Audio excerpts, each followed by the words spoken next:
Welcome to our November Global Tea Hut video. Some of you have emailed and asked what it's like to be here at the center, what it's like to stay here, and if we could film some of that, some of our daily live, our classes. So we thought we'd start this month with a class, which is a little bit different than some of the videos we've made in past months. So here at the center we have tea classes all throughout the week, and they're usually different themes. On Tuesday we have a class about the philosophy and way of tea, Cha Dao. On Wednesday we have what we call Gigi Tea Day, where we explore oolong tea, how it's made, aging pour, different kinds of pots, etc. Thursday we have Gong Fu Tea, where we go into experiments and learning about the actual preparation of tea and the different methods and techniques and skills that come with mastery of tea preparation. Friday we usually have question and answer, which is open, so we might talk about any of these topics. And so this month we set up some cameras and we filmed the Tuesday tea class, the class about the philosophy and way of tea, Cha Dao. And we thought it would be really interesting to show you some of that class and to see some of the teachings that are surround our tradition and surround this center, and to do so in a little bit more natural way, so you see the way that the teachings come through when there's just students around and how they receive them. We hope you enjoy it.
So for today's class, we're going to explore and unpack, I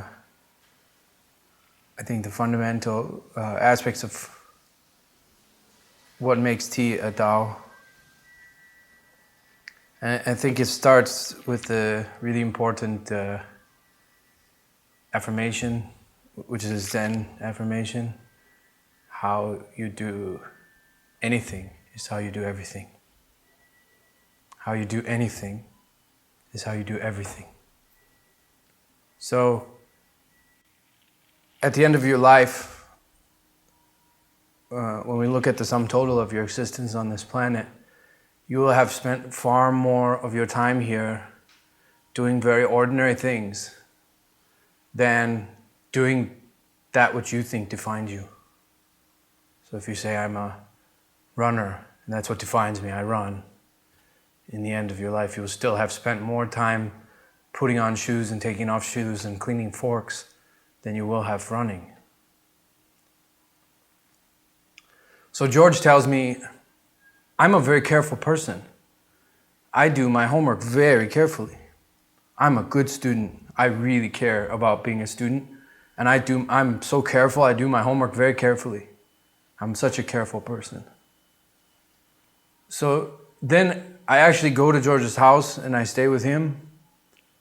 And, in the morning he does like 30 things. He wakes up, he takes a shower, he gets dressed, he makes some breakfast, he eats some breakfast, he prepares his things, he goes out, etc., etc. And I watch him, and he wakes up in a careless way, and he makes his breakfast in a sloppy way, and he showers in a messy way, quick and fast, rushed, and then he gets ready in a sloppy way and forgets things and has to come back and get things 2 times. And then he finally gets out of the house and he makes it to school. And then, yes, he sits down and does his homework very carefully. Is George a careful person like he says? I would suggest no. Because I watched him do 25 things and he did 24 of them carelessly and he did 1 of them carefully. So 1 out of 25 does not make him a very careful person, does it? It makes him, on the contrary, a very careless person. So a more accurate statement for George to have said would have been, I do that which I value in a careful way, and everything else in my life I do sloppily. I do that which I think defines me, which is in this case being a student, in a careful way, and I do everything else in a careless way.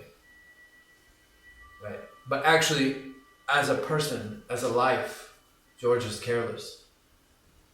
Right? George is a careless person, and this could be applied to every aspect of life.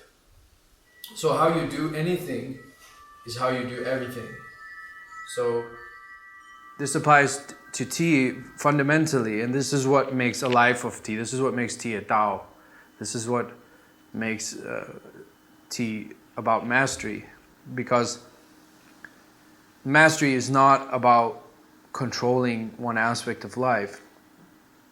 Mastery is not about perfecting the art of doing something. That's only one stage of mastery. And if that is your idea of mastery, you will hit a ceiling, after which you can rise no higher. Right? But the true master understands something, which is that there reaches a point at which beyond this, my task is to perfect and master myself, because I am what I do, and what I do is what I am.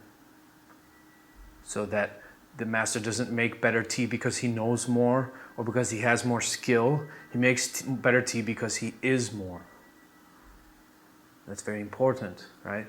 Michelangelo also said this, that the true artist should be as close as possible to a saint, so that through him he channels God, he channels the Spirit into his art. And that's what will make the difference between an artist inspired by anything, whether it's romance or drugs or you name it, and one that's inspired by the divine.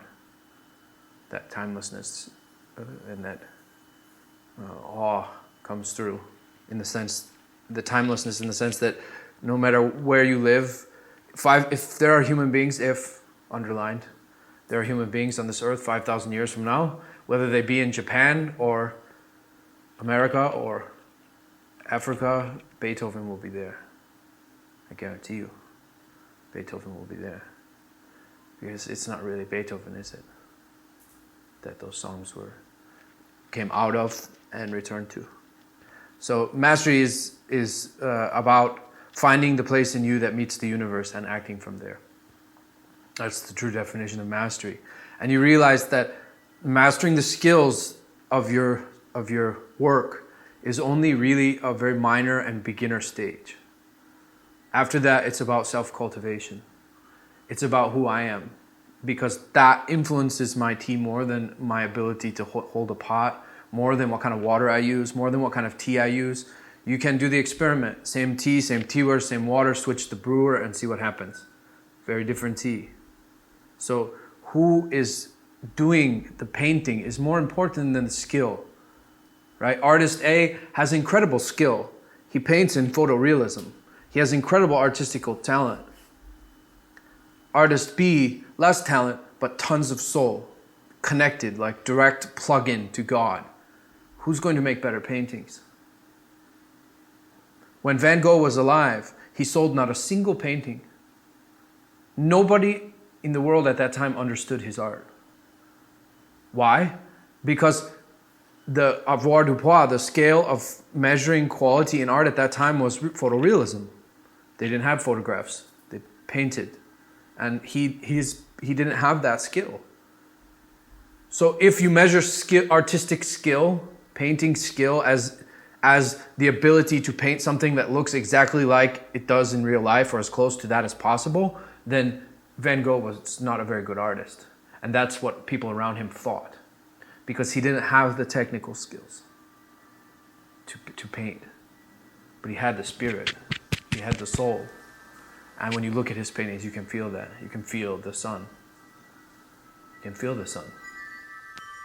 So this is the essence of it. There's an old Chinese saying, right? The student asked the master, how do I brush the perfect scroll of calligraphy?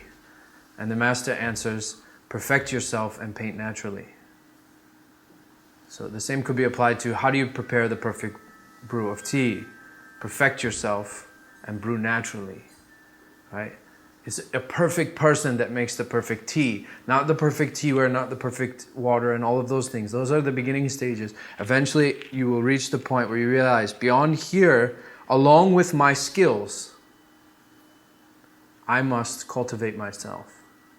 If my art is to be a medium of spirit, then I must spend equal or more time cultivating my spiritual connection as I do cultivating my artistic skills. That should seem obvious, right?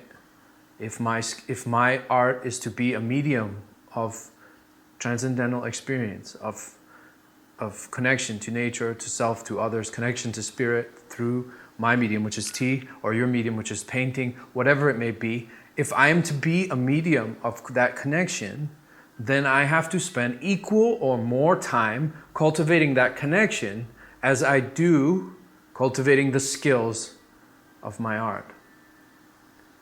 This is why so much meditation and so much spiritual discourse surrounding tea. So this is where it becomes a life of tea. This is where, right, you start to rest more comfortably into a preparing of tea in all things. How you do anything is how you do everything. So in my room, there's calligraphy that I read quite often, which says in every moment, in every step, in every breath, from the moment I wake until the moment I sleep, I'm preparing tea. And it's a recognition that tea is every aspect of my life. I am thoroughly infused in it and have been for decades now. There's not even any need for me to drink it. And that's, also where you get to the blending of the session The blending of the tea session, the like smudging of it, almost like it was like we drew the session out of chalk and now we're like spreading it out in both directions into the day. Until it's gone, which is what Rikyo said, right? Imagine your life without tea. If it's any different, you have yet to understand tea. So this applies physically and metaphysically. It applies physically because if you're going to have a positive relationship with tea, you're going to have to start to view it as medicine. It's plant medicine. It's not a beverage. If you stop at beverage, there's no mastery for you and there's no healing or spiritual connection for you because that's superficial. And it's not wrong. It's not immoral. There's no tea police going to knock on your door and give you a ticket for drinking tea superficially. Your punishment for drinking tea superficially is that you have a superficial relationship with tea. Just like if my friend George, again, treats women as sex objects and relates to them in a superficial way, right? Nobody's going to arrest him for that. His punishment is that he gets to live a life in which his sexuality is superficial, and therefore misses out on all the deeper aspects of love and intimacy and spiritual growth that can happen when being very close to another human being. All of that is sacrificed in the name of that superficiality. So if that's where your relationship to tea ends, then that's where it ends and you miss out on all of the depths. As plant medicine,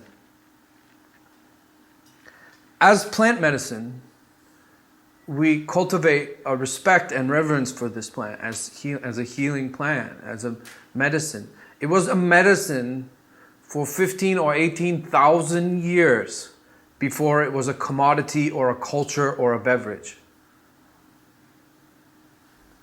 For 15 to 18,000 years, it was only medicine, not culture, not beverage.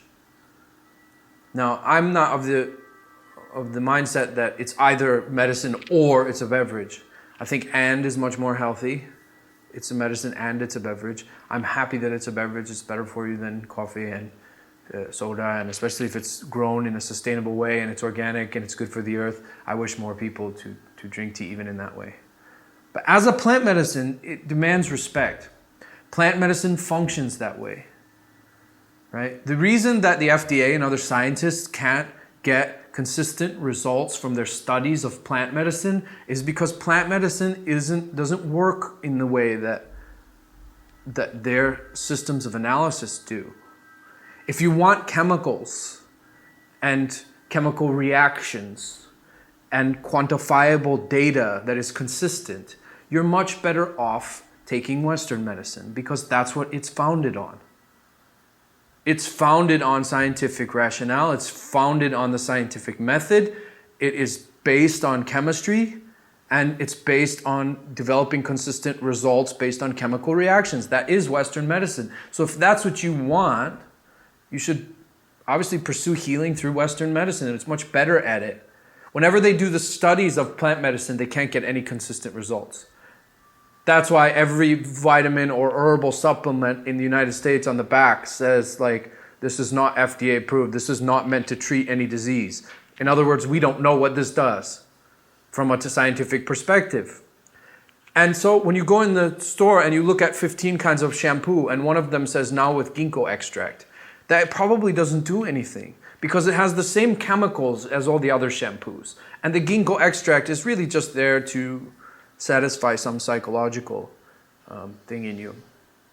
Not all plants are like that. Some plants you can take chemicals out of, and you can, a lot of our chemistry is plant derived. So this isn't a black and white issue.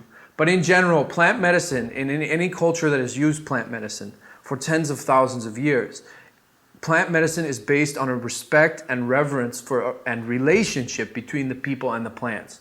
Now, what percentage of the healing comes from the people and what percent from the plants, I don't know and I don't care. It doesn't really matter. You can call it placebo if you like. What difference does it make if you're healed, right? I do know in my heart from 20 some years of working with this plant medicine that it's not all in me. That there is some percent in the plant. She does come at me. I know that. as much as I know anything. So, but what percent is what, I don't know. But I do know that I have to show up too. And that's a part of it. That respect is a part of it. And when I start to take this medicine, so this is back, let's rewind and back to what we're talking about, which is that we have to have this life of tea is relevant on the physical and the metaphysical level. So on the physical level, I have to have a deep respect for her. If I don't, my use of this medicine starts to turn into abuse, and she will reject me. Right? If I drink 6, 7 teas a day and just keep brewing tea all day and drinking it, after 5 or 10 years of that, this medicine will hurt my endocrine system. It will hurt my stomach and the lining of my stomach, right? It's not, I'm not working with this medicine in a respectful way. I'm abusing it. I'm not using it. If you abuse, then you'll be rejected. You'll be hurt by it. Right? If you abuse this plant medicine, same thing. If you drink 7, 8, 9 kinds of tea and you're drinking tea, if we as humans abuse tea in the way that we produce it, if we abuse it in the way that we drink it, all of that is going to result in unhealthy results, not medicine. Right? This is why I'm reluctant to speak bad about any tea. I'm reluctant to say like, oh, that tea's no good. Or that tea's trash, or that tea's rubbish. Because if any tea is not good, it's because of what people did to it. It's not tea. She didn't make herself into rubbish tea. Right? Either it was grown with chemicals and other bad things, or the person who processed it didn't have the skill to process it properly. But whatever it is, it's the result of human intervention. It's not tea itself that is low quality. Right? So it's produced in a way that's not high quality, but it can also be prepared in that way. It can be abused in that way. And if you do that, if you drink tea in that way, you will find that over 10 years or something, she will harm you. She will affect your endocrine system, your stomach lining, your digestion, etc. You won't live as long. All of the things that are powerfully medicinal about her are then amedicinal. Now, what is too much depends on every person and different times of the day and different times of the year and different times of people, what kind of diet you eat, who you are, what you exercise. So it's not like drink this amount, right? But I would say it's that all that you are drinking is drunk out of a respect for tea as the medicine and not, not as much of the beverage. The beverage comes and goes. So that's the physical side of allowing tea to just be a part of your day and recognizing that a life of tea is not just in the tea session. The metaphysical side is there in everything. We had a guest recently who came here, and he happened to arrive on the weekend when we were preparing Global Tea Hut. So he arrived, and then the whole center, as some of you know, and those of you who don't know will find out very soon, the whole center gets taken over by Global Tea Hut, and there's envelopes everywhere, and there's a lot of work to do. And so, he arrived, and I think in the first 3 days he was here, we only had one tea session, right? And then him and I went out for a walk, right? And he said to me, I thought we were going to drink a lot more tea at the tea center, And I had to explain to him, right? I had to explain to him because, like Rikyo said, he doesn't understand tea, right? If taking tea and putting it in envelopes and sending it out all over the world to beautiful people you love, if that's not tea, then what is? Right? Cleaning the fish pond is tea. Because the guests that come for tea, that's the first thing they see is that fish pond. It's part of their experience. Right? Sweeping the floor is tea. Eating breakfast is tea. There's not any aspect of it that isn't. Why divide your day up? And it's like this part of my day is tea and this part is not. Then you aren't practicing Cha Dao. Then that's not a Dao. That's some activity that you do throughout the day. And this applies to all spiritual practice. People come here, and in their own way, what does everybody want from a spiritual teacher? They want to learn to be more spiritual. In whatever practice you do, his practice might not be tea, his might not be tea, his might be. Whatever practice you do, people come and they want to learn to be more spiritual. Here's your answer. If you want to be a more spiritual person, you don't achieve that by doing more of whatever activity you consider to be spiritual. If you want to be more spiritual, expand the definition of what you call spiritual to include more of the activities that you do in a day. That's how you become more spiritual. So in other words, you don't become more spiritual by doing more yoga or by meditating more. You become more spiritual by redefining spirituality in terms of more of the things that you do in a day. In other words, start walking in a spiritual way. Start eating in a spiritual way. Start brushing your teeth in a spiritual way. Start going to the bathroom in a spiritual way. And now you are definitely, in those increments, more spiritual. And isn't that the goal? It's the goal of every path. If you're on a path of faith, like a Christian path, or a Muslim path, then the goal is to make every act in your day an offering to God, a prayer to God, right? If you're on a more Buddhist, apophatic path, then your goal is to be selfless and to be in a state of wisdom, awakening, and compassion in all that you do. Not just in the times when you're sitting in a meditation room on a cushion, but in your interactions with other people, right? Like Gandhi said, if you don't find God in the next person you meet, you need look no further. If you can't see God in me, you're not going to see God anywhere, right? If you can't find it in toothbrushing, you won't find it in tea either. If you can't find it in walking, you won't find it in tea. You don't become more of a chajin, of a person of tea, by preparing more tea. You don't become more of a chajin by drinking 5 tea sessions a day instead of 2. You become more of a chajin by taking tea and the spirit of tea and infusing it in more of the things you do. Right?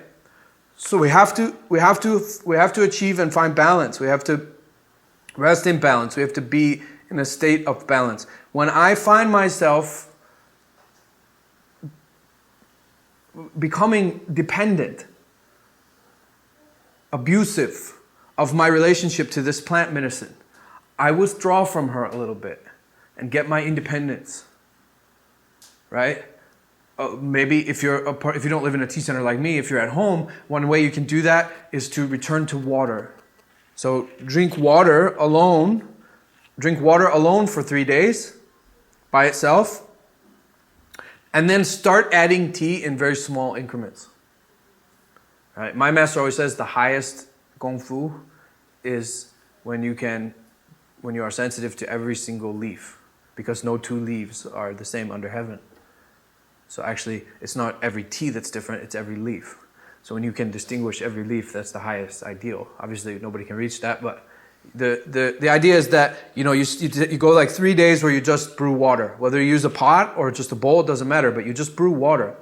You should actually, a real chajin can get to the point where they can prepare just water, and the experience for the guests will be just as though they've drunk tea. We can do it tomorrow if you like, or another day. You can try, you can experience. I'll do it for you, and you'll see what I mean. When you've brewed enough tea, and tea is enough a part of you, essentially, I am a tea bush. There is not a cell in my body that is not thoroughly and completely drenched in tea. I've drunk tea every day for 25 years, just about. Tea is completely a part of my physical and spiritual structure. I don't need to drink the plant to communicate with her because she is me.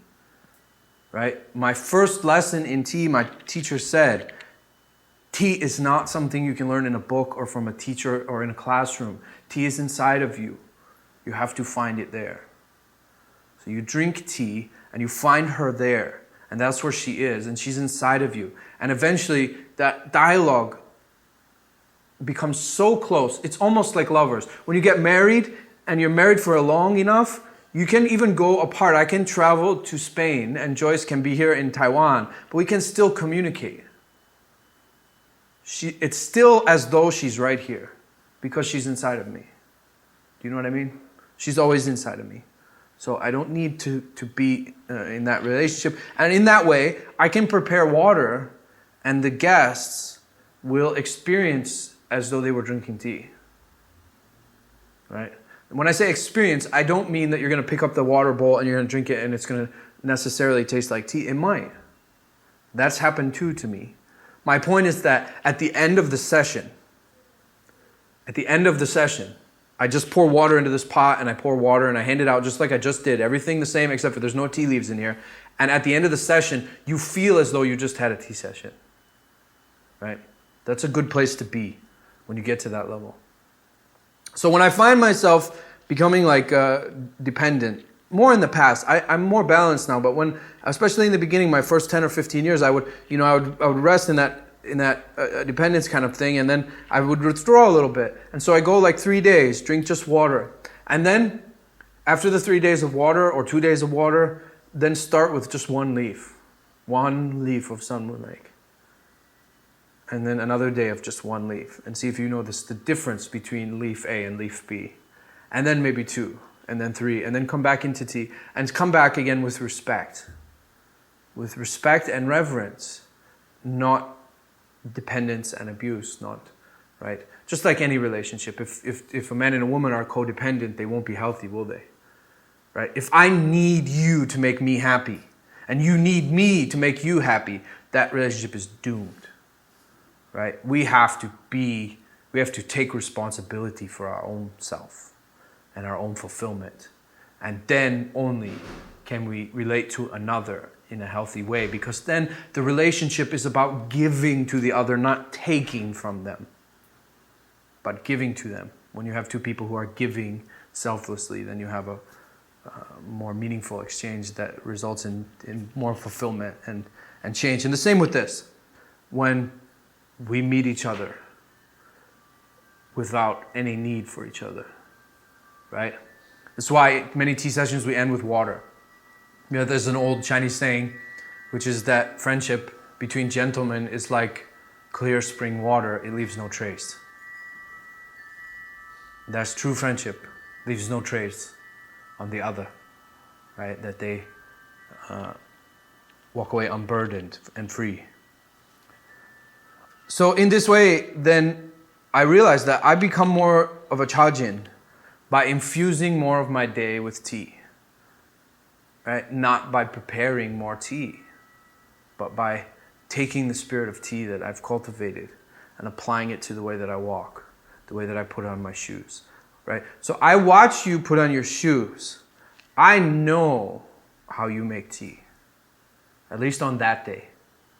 Nothing's permanent. It's not like I watch you put on your shoes and now I've got a fixed permanent judgment of what kind of person you are. But I do know what kind of mind you're in today. And if you make tea after that, what kind of tea it will be. That's one of the things of why they say Cha Chan Yi Wei, Zen and tea, one flavor. It's one of the most powerful aspects of tea that I love, is that unlike talking or reading or what you know, so unlike talking or any other kind of art in which you're displaying something, there's no fooling, right? My teacher always says the proof is in the cup. There's no hiding your mind, right? It doesn't matter how fancy you pour the pot or how cool you look or even how good the tea is, right? There's no hiding your mind. And actually, when you're confronted with someone who is centered and present and is in mastery of themselves, it's not, you can't hide it anyway in anything you do. I'll watch the way that you clean or the way that you walk and I'll see what kind of mind you're carrying. Because it's evident. Whether somebody's present or not, when you're present, you know who else in the room is present. Because their eyes meet you and they're here. Or they're not, and they're they're off somewhere. So it's there. You can't, I guess you can't fool people. You can't pretend real skill.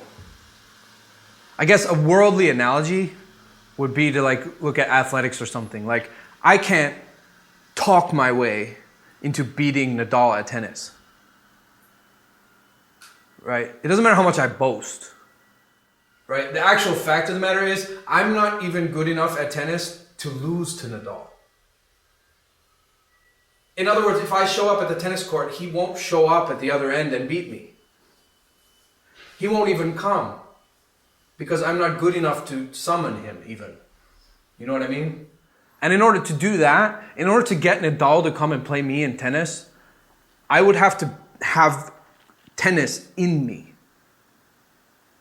The skill would have to be in my body. Not like in my ability to talk about tennis or how much I know about tennis, right? This is why in traditional Chinese culture, people who knew a lot about Zen or a lot about Buddhism, we say they have Chanchou Wei, which means they stink of Zen. They stink of Zen.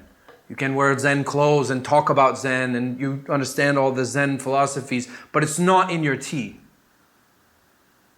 It's not in your walk. It's not in your food. Right? This is why so much tea in Zen also. So many Zen masters would say, drink your tea. Make your tea. It's in the tea you can show me your Zen much more clearly than you can just because you've read a bunch of books on, Zen philosophy, or some scriptures, or you can wear cool Zen clothes, or right. So it's not something you can put on. It's something you have to be. And in order to be it, you can't get at being a true Chajin by just drinking tea. That's the beginning. That's the start. By cultivating your tea brewing skills, by drinking lots of tea, it starts to happen. But eventually, like I said, you're gonna have a very low ceiling. To get past this ceiling, you're gonna have to realize that to be a Chajin means to be a Chajin. Right? Not to make tea a few times a day. So tea is not something I do. I am tea. My life is devoted to tea. That's what makes tea a Dao. I am a Chajin, not I make tea. Tea is not something I do once a day or twice a day or 3 times a day. I am a Chajin. So I am always making tea. So I don't need to put energy into creating tea sessions. They will happen when they happen. And they will happen because they're meant to happen. Because they're coming from a place of inspiration and respect and a desire to share with others. They're not coming from my need to take in tea, which is not an understanding of tea yet, do you see? They come from, oh, it's morning time, tea time, naturally tea time. Or you have Global Tea at Moscow, and you have a meeting every Friday. Naturally, it's Friday evening, tea session. And that one is about sharing with others, isn't it? Right? Or morning for your own tea practice, it's morning time, I wake up, I meditate, I drink tea. It's naturally tea time.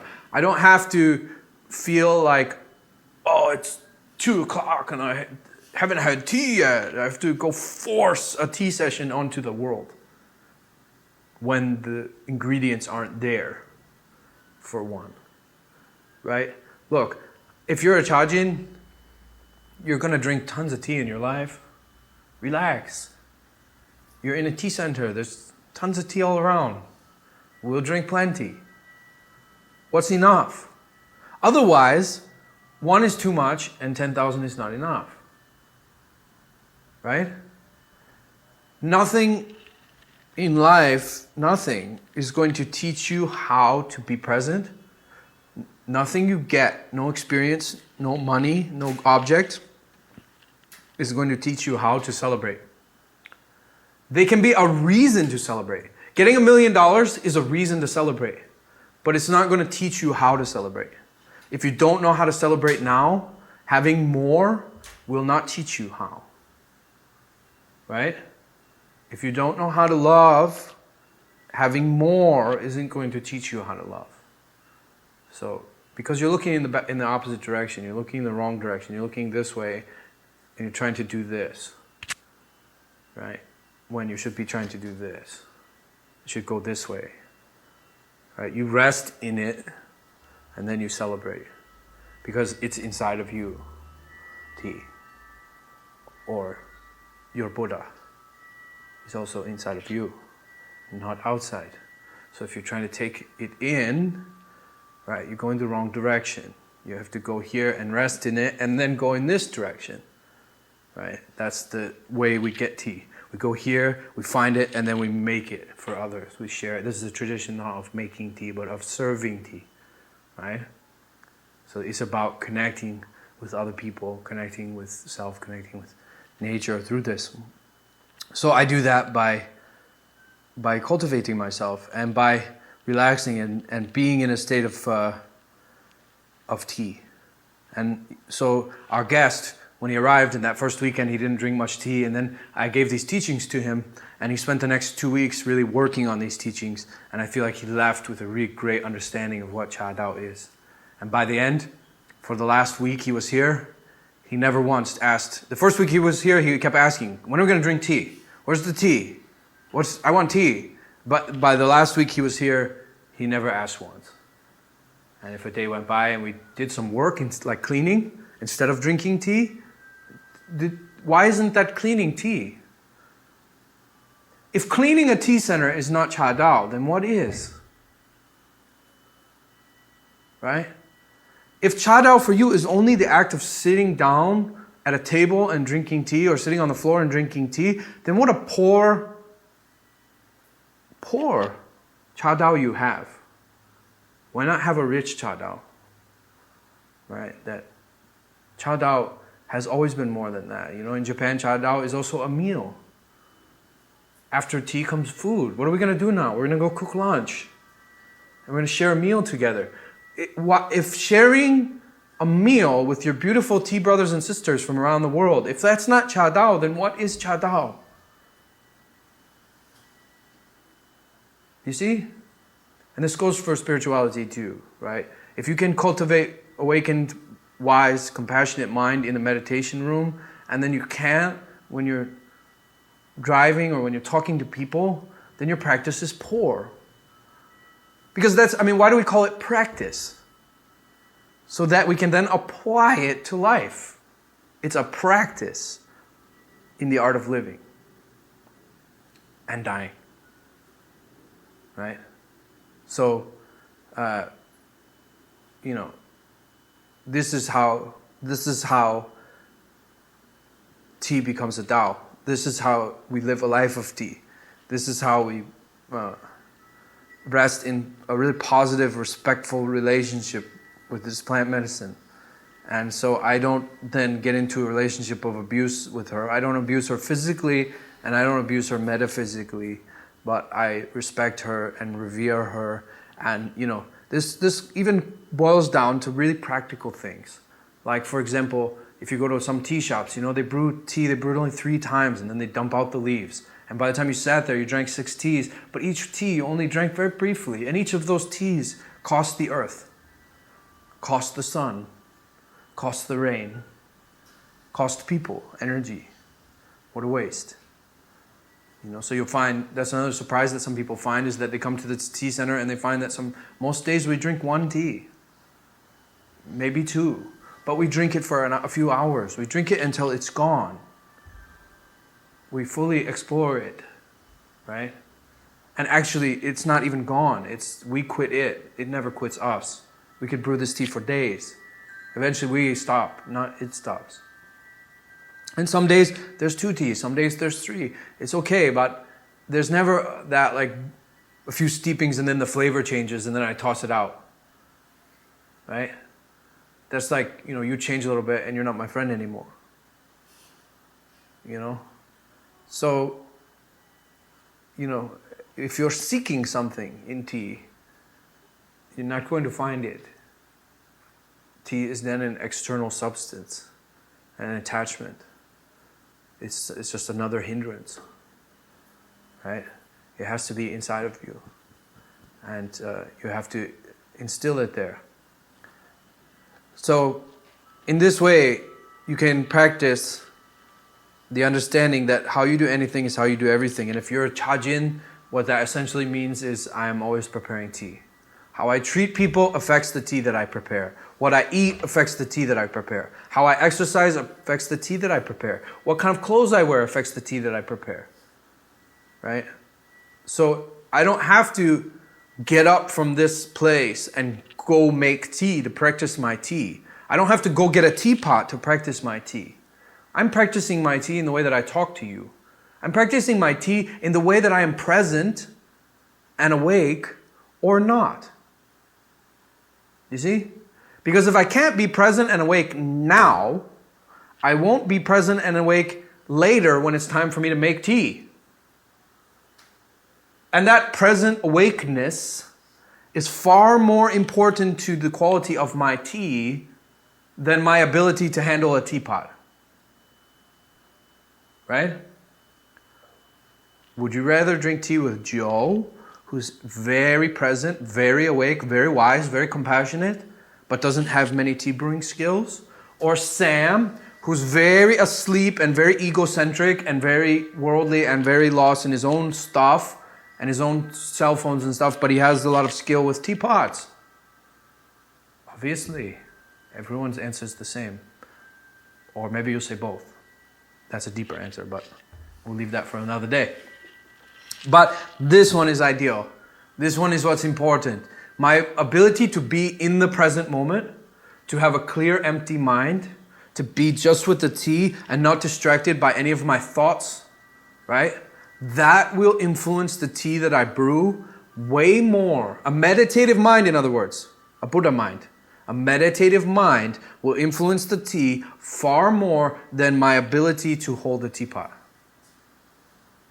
So if I'm sitting in my kitchen, right, and that's what I'm doing right now, sitting in the kitchen, talking to Katya, if I show up fully in this moment and fully see Katya and fully listen to her and fully open my heart to her and fully engage her, that practice of being on to Katya and her beauty, right? That practice of setting down and surrendering and setting down whatever's going on, whatever's in my arms, whatever I'm carrying, whatever stuff I have, setting that down and surrendering to your beauty.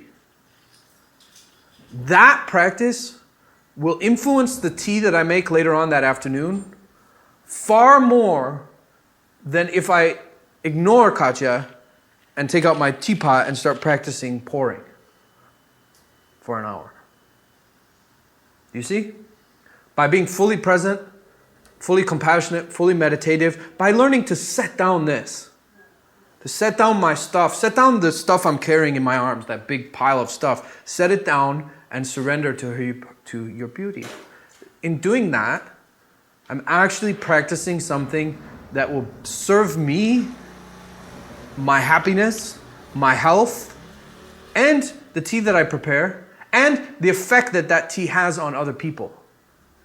It will influence all of that far more than any ability that I cultivate. Right? And this is apparent in every art. Right? Let me ask you, Connor. Tonight, you have a choice. Unbelievably, I've just scored tickets to go watch Anthony Hopkins alone on a stage perform some Shakespeare and some other plays. Or we can go see Transformers 7. Which one do you want? That's one. Yeah. Me too. Anthony Hopkins on a stage alone, if I scored tickets, come on. Yes. Huh? Bob Dylan on a stage alone with an acoustic guitar and a harmonica and that weird contraption he invented, singing folk songs. Or some pop singer with a lot of hair and sparkly things, and she says, my lipstick is blue, blue, blue, and it matches my shoe, shoe, shoe, and pop, go the fireworks. Which concert do you want to go to? That's one of those. Yeah. But maybe arguably a lot more skills and technique are in the Transformers and in the second concert. The second concert has pyrotechnicians. They are experts. Has all kinds of experts in the mixing of the music. Maybe even that pop singer has more singing talent than Bob Dylan. He sings a little weird, right? So it isn't about skill as much as it is about soul, right? So in tea we also have an affirmation which is remember the soul, forget the bowl. It's not the bowl, it's the soul. Actually, the ideal is it's both, but soul first, bowl second. Right? Let the technique, let the skill grow out of the truth as opposed to trying to find the truth in the skill, which you won't because it's vacuous. So it's hollow. So this is the way in which tea becomes a Tao, a cultivation, a practice, and a way of life. And this is how we learn to take all that we learn from tea and apply it to our life and to be a chajin, not just someone who makes tea, right? And that's the essence of what I want to say, is that in any true master, right? In any true master, there is more than just the doing of that thing. If you went and lived, if you were interested in cabinet making, there are two kinds of people. There are people who make cabinets, and there are people who are cabinet makers. And if you went and apprenticed with an old Japanese man who is a cabinet maker, you would find that within his life of cabinet making is also included, right, an approach to how to live a human life and an approach to the world in which that life is lived in. Within his cabinet making is an approach to how to live a life and an approach to the world in which that life is lived. And those two aspects are as much a part of his cabinet making as the sanding of the wood and the carving of the wood and the choosing of the wood and etc. And if you apprenticed with him, you would have to learn that if you want to be a cabinet maker, as opposed to someone who just makes cabinets, right? Someone who just makes cabinets is like someone who goes to work and punches in and does that thing with no heart and then punches out and forgets it. Right? Making cabinets is something they do, not what they are. So we have the famous old story, right? Which is how we'll end today. I always just like to end with stories, right? I walked past the 3 stoneworkers. All 3 of them are building a beautiful cathedral. And they're all doing the same job. They're cutting stones 2 feet by 1 foot. I asked the first one, what are you doing? He says, all day long, I cut these stones in blocks of 2 feet by 1 feet. That's what I do. And then I go home. I asked the second guy, what are you doing? He says, I come here and work so that I can earn money for my family, for my children, my wife. I want to give them money, so I come here and cut these stones. The third one stopped and looked up at the hill and said, I'm building one of the most beautiful cathedrals the world will ever see. That's what I'm doing. So that third one, that's a chajin.